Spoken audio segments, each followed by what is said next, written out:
Thank you, Mickey. I'm Susan Patrick, and I'm very pleased to be here with you and everyone at ALEC. I'm a huge fan of this organization and believe very strongly in the principles that you stand for. And I think one reason we're here today to talk about 21st century learning is not only to ask what does 21st century learning look like, but how can we bring in free enterprise principles to completely transform education today. And that is a critical role that we have to take on as our students enter what is not just a U.S. competitive environment, but a globally competitive environment. And as you know from talking to students in your districts all over the country, kids are aware of this. Kids know that they're entering a globally competitive environment. They want to be challenged, they want to be given options, and they want to have technology-rich learning environments with really terrific teachers guiding them.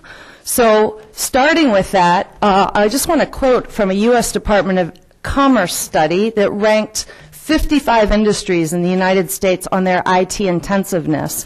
And where did K-12 education fall? Ranked dead last at number 55.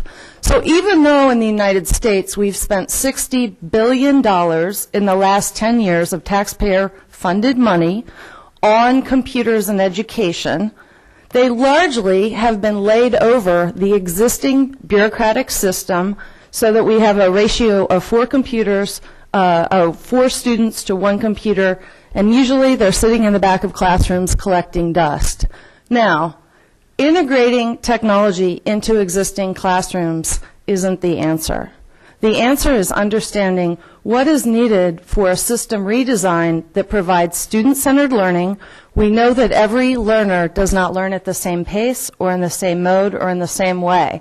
It is too hard for one teacher that stands up in front of 25 or 30 kids to personalize and individualize instruction for every child. It's too hard.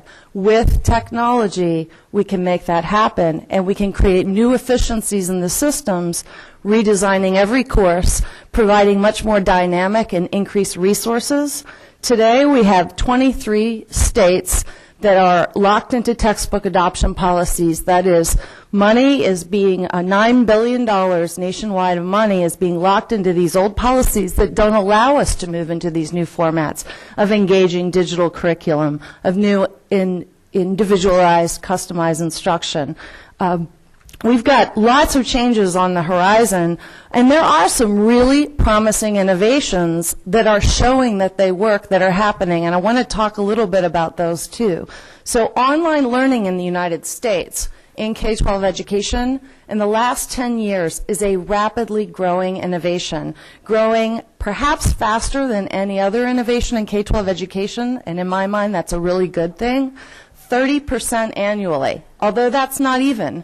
In some of your states, it's growing at 100% annually. Why? Where students have choices and can take online courses or enroll in programs on demand, those numbers are increasing at 50% up to 100% annually. In other states where they're limited by enrollment caps or laws or policies based on seat time and inputs, not student outputs or performance, you'll see growth rates much lower, sometimes 15%, sometimes flat. So this is all about state control and state control of policy and adapting and upgrading policies into the 21st century world that we live in. Policies today that exist were created in a time 30, sometimes 50 years ago, in a time where they never conceived that you could get a really terrific teacher from across state, from across your state, from across districts that could teach kids in rural districts that don't have access to those courses. Never foresaw a time when a student in Kentucky could take Mandarin Chinese from any location, co-taught by a Mandarin teacher in China, practicing with students over in Beijing overseas. That is happening today. In fact, Michigan, Kentucky, Virginia all offer online Mandarin Chinese courses to students in high school. Ask yourself, does every student in your state have access to a world-class education? Now let's just take a look at what a world-class education means today. In the European Union, the International Baccalaureate program last fall began an IB International Baccalaureate Diploma program online. They are training what they call master teachers to teach online. They have redesigned their curriculum, keeping to the rigorous standards that they have academically, but moving that into online formats that are dynamic, allow discussions from students not just within states or countries, but across 125 countries globally. So you've got kids in Europe learning with kids in Asia, in the Middle East, and some students in the United States. Ask yourself, does every student who's gifted and talented, high-performing, college-ready in your district have access to that quality of education or those opportunities? Today, technological innovations make so much more possible. We can have access to the highest quality teachers and newly redesigned courses that offer a whole variety of customized learning approaches. I'll give you another example. Let's head to Turkey. Turkey 3 years ago had 0 students taking online courses. Their Ministry of Education looked across the best fire drill. Do we need to evacuate?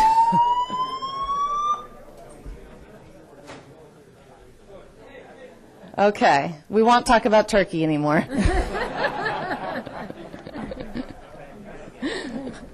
All right. We'll talk about India and then we'll move on. So India is, Turkey's now in 3 years has 15 million students taking online courses. They evaluated the best private providers. They're offering digital curriculum, training master teachers to teach online. That's true scalability. In the U.S., we may have 30% growth over the last decade, but we only have 1 million students who are able to take online courses. Back to policy, this is because of the policy barriers that exist mostly at the state level. There are a number of states that have fought these policy battles and opened access to online learning. 21 states do allow for full-time online programs and virtual charter schools. It's interesting because in those states, they're creating a dynamic that sometimes comes head-to-head with issues in brick-and-mortar schools, issues of quality, issues of access, issues of equitable funding. And guess what? The online programs are seeing better results. In fact, that's happening across the board. A U.S. Department of Education study last summer that was put out showed that students that take online classes are not only more engaged, but based on student achievement, are outperforming traditional students. Why? This is true in blended models where they're using online courses and strategies in classrooms. Again, this isn't just sitting at the back and playing on that dusty computer every now and then. It's totally redesigning the curriculum, retraining teachers to completely teach online, to personalize and customize that instruction. So if you keep going overseas, you'll see that other countries are not looking at online learning and blended learning as the side project in ed tech, the way it's been approached largely in this country, but as a fundamental strategy for redesigning and reforming their education system. And this is true in China, where in the next 10 years they plan to reach 100 million more students through online learning by training master teachers to teach online and delivering online courses. In India, where in the next 10 years they have a goal for universal access to K-12 education. They would have to build 200,000 new schools. Guess what? Money's tight. They're not going to do it. What are they going to do? They've got teacher shortages. They're going to train their very best teachers to teach online, and they're internationally benchmarking digital curriculum. Guess what? They see that as an export opportunity for their country, and they're talking about it that way. India also has a university engaged in a $10 laptop per child initiative. So we may be okay on this front today, but other countries are moving very, very fast. And we're not only going to find ourselves as we are today, what's not working? We're spending $10,000 per student per year in the U.S. in K-12 education.